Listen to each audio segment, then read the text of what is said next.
Jasmine Crockett is living in Donald Trump's head rent-free. He is so upset and angry with Jasmine Crockett, and it makes a lot of sense. She is one of the brightest stars in the Democratic Party, and really no one is bringing it to Trump and MAGA at large like Jasmine Crockett is. And that is why after she shredded his illegal deportation plan in front of Congress, we saw Donald Trump today in his interview with Kristen Welker melt down and attack Jasmine Crockett. It was a little absurd, as was the rest of the interview, and we're going to get into it all. But before we do, if I could quickly ask you to leave a like on this video, and if you haven't already and you enjoy our channel, to hit that subscribe button. It goes a long way, and it really does mean a lot to me.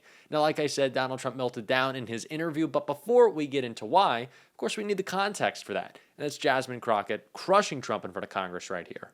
Now, Lance Gooden is from Texas like I am. Chip Roy is from Texas like I am. Any of us can tell y'all about how we do it in Texas. We carry. And when I say we, all of us. I'm licensed to carry, as well as I'm sure a number of my colleagues on that side of the aisle are licensed to carry. And essentially, we have a stand your ground law in the state of Texas.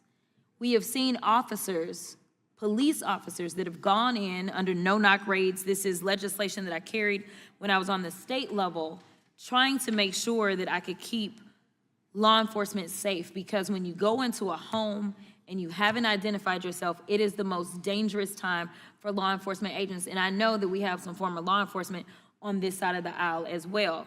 In fact, I had a number of law enforcement agencies that were backing my no-knock bill because they understood how dangerous it was. So one of the things that we always do typically in criminal law before we can charge anybody with evading arrest or failing to ID is we have to make sure that people even know that it was law enforcement.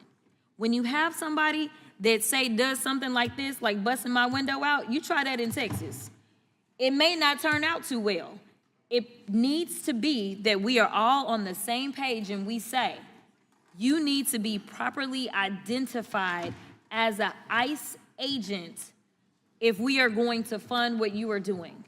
As we are looking around, there are so many people that believe that their communities are now plagued with crime because they see ICE agents that are not clearly identified and they are disappearing students on campus, on the sides of streets. They don't know what's going on. And honestly, if we're not even just talking about stand your ground, in a lot of states, if you see someone that is committing what you believe to be a heinous crime against somebody else, you're allowed to take action. We are talking about putting not only the people, which half of them are innocent in the first place, because we love to grab up some citizens wrongfully. We know it happened down in Florida. Y'all may not care because it was Florida, but it happened down in Florida where we had a U.S. citizen that was sitting in jail for 48 hours because of yet another mistake of ICE. In Milwaukee, we had 3 citizens, a toddler and his mother and the grandmother, that were detained and sent to an immigration detention center after they reportedly were overheard speaking Spanish. In short, what we don't want is to create even more issues, and that's what we're doing. I would never imagine, and I'm gonna be honest, I have never seen law enforcement. Now, I haven't had to deal with cases that involved ICE. I'm gonna be honest about that. But I have never seen a police officer, whether he was city or whether he was a county sheriff's deputy, do the kind of things that I've been seeing. Busting out windows, kicking down doors. And to be perfectly honest, if that's the operations of ICE, we probably need to work on that as well. But at the end of the day, if this is what they are gonna do and how they are going to conduct themselves, I can tell you, I'm sorry, this is about safety. Sorry, I will yield. General yields back. It is insanity that we have U.S. citizens on the regular being deported, and Donald Trump is completely fine with it. One of the craziest moments of all the crazy moments from Carolyn Leavitt's press conferences to me is when she said that the Trump administration is looking into whether they could legally deport and denaturalize U.S. citizens. You can't. It's illegal. What do you mean you're looking into the legality of it? This is insanity. The steps that this administration is taking under the guise of, oh, what, protecting us from MS-13 gang members that you can't even properly identify? Where are all the Republicans who said that they needed their Second Amendment rights for when the government became tyrannical and started busting into people's houses without warrants? That is happening right now. And of course, Jasmine Crockett is calling it out, and that's why Trump was so upset and attacked her right here. But I can't name one Democrat. I mean, I look at the Democrats, they're in total disarray. They have a new person named Crockett. I watched her speak the other day. She's definitely a low IQ person. And they said, she's the future of the party. I said, you have to be kidding. I don't know what they're going to do. And I really believe in a two-party system. Because it's good to be challenged. It's really good to have a two-party. You know, it's good. Being challenged is okay. It keeps you sharp. I don't know what they're going to do. They have nobody. Bernie's 87 years old or something. And, you know, Biden is the worst thing that ever happened to old people because he was grossly incompetent. So first of all, for Donald Trump to say that the Democrats have no leaders and no stars and he can't think of them, and then to immediately name one of our best leaders and stars is pretty funny. But is this guy seriously saying Jasmine Crockett is low IQ? Someone who has been a career attorney, someone who has had great success in her young life, someone who would mop the floor, much like Kamala Harris did with Donald Trump in any debate on any topic. Yeah, okay, I know Republicans get all upset and all in their feelings that Jasmine Crockett makes jokes about them, which is crazy because I thought they were bringing back comedy. But there is no way you can make any sort of case that this isn't a very smart and successful person, especially when Republicans are the ones right now defending the stupidest action we have ever seen from a president, and that's Donald Trump's trade war. And another young, smart member of Congress, my member of Congress, Maxwell Frost, was calling all that out right here. But President Trump's disaster tariff plan, which is estimated to increase costs to American households by $4,900 a year, is not the solution.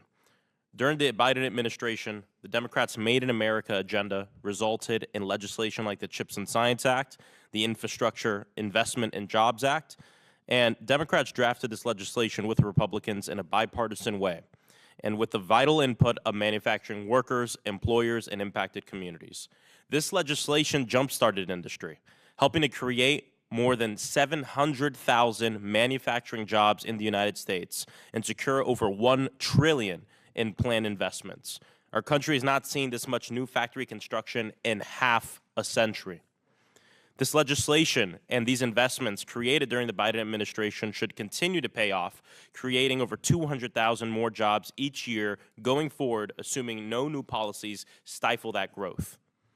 There's still so much to do and to support in terms of domestic manufacturing and creating good-paying, safe, and affordable products here in America while protecting our environment.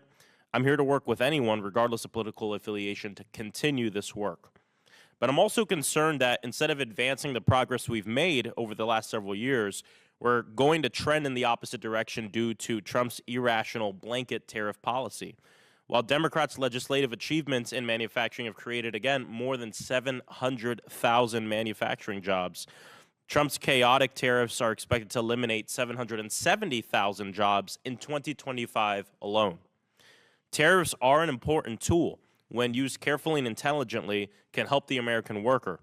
But from slashing services at the VA to accidentally encouraging our air traffic controllers to resign and firing the essential workers that maintain our nuclear weapon stockpile, deporting American citizens, and discussing sensitive military operations on signal, careful and intelligent does not describe this administration, and that is the case with their tariff policy as well. Investors are pulling back from doing business in America, which impacts critical industries and prevents companies from actually starting new businesses to make goods here in the United States. Hardworking Americans are seeing a tanking stock market tank, widespread firing, and are concerned about what's to come. I've heard from countless Central Floridians in my community who have fears. David, an Orlando retiree, has lost 20% of his 401k in the last 2 months. Patricia, an Orlando resident, wrote in saying she cannot make improvements to her home with the recent instability of the economy. And Delia, who also wrote into our office, a Winter Park working person, said she won't be able to afford the tariff-driven increase on the cost of foods, housing, medicine, and other things as well. We know there's a better way. The laws we led created the stability that manufacturers need to create jobs, and we worked to make sure that they were jobs that Americans want and deserve, safe jobs that offer financial security and stability. Democrats increased both worker safety protections and worker safety inspections while making good wages a key component to the Chips and Science awards. The Democrat-led National Labor Relations Board cracked down on law-breaking corporations and fortified workers' right to organize. As we know, in 2023, President Biden became the first sitting U.S. president to ever walk a picket line when he marched with striking United Auto Worker members in Michigan. The president, Donald Trump, worked aggressively to put corporate profits over workers' rights during his last term, and he's doing it again. This is why we're going to see in the second term, just like happened in the first term, that wealth inequality in this country will continue to rise. For starters, he attacked the National Labor Relations Board and its mission of defending workers' rights, illegally fired the one Democratic board member, like in his first term, and he's stuffing the board with anti-worker people. Elon Musk even called the NLRB unconstitutional, while Trump has praised Musk for firing striking workers. The president is also looking at repealing sick leave, minimum wage, and overtime protections for some categories of workers. While making working conditions worse, he has also made it less safe. During his first term, Trump had the fewest OSHA safety inspectors ever, and he's already fired 2/3 of the National Institute for Occupational Safety and Health workforce since retaking office. His assault on workers' rights and safety does not stop at the factory gate, but it follows workers at home as well.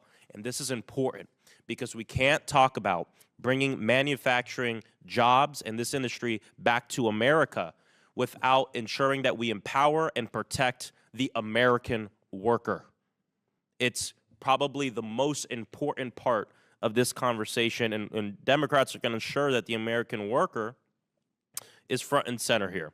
I look forward to working with my colleagues from both parties, as well as workers, labor representatives, private industry, to continue the manufacturing boom that was started by Democrats over the past 4 years. But this effort must never be at the expense of safety, dignity, and prosperity of the American worker. Thank you. I yield back. It is not just Democrats who understand that this is the stupidest trade war in history. The Wall Street Journal originally dubbed it that, and we saw Republicans in the Senate, and there are many in the House who want to take back the power for Donald Trump to unilaterally tariff because it is destroying our economy. This is a man who fundamentally does not understand what he is doing. He is a mentally diminished narcissist. He is a pathological liar. He is a moron who doesn't understand what he's doing. And I'm tired of our economy being destroyed on the whims of a president who is incompetent. And we need to call that out with our full force every single day. It's what we're doing on this show. And if you want to support that, as always, you can hit that subscribe button, leave a like on this video. And if you stuck around to the end and you enjoyed this video, you can drop a blue heart in the comments. Until next time, I'll see you soon.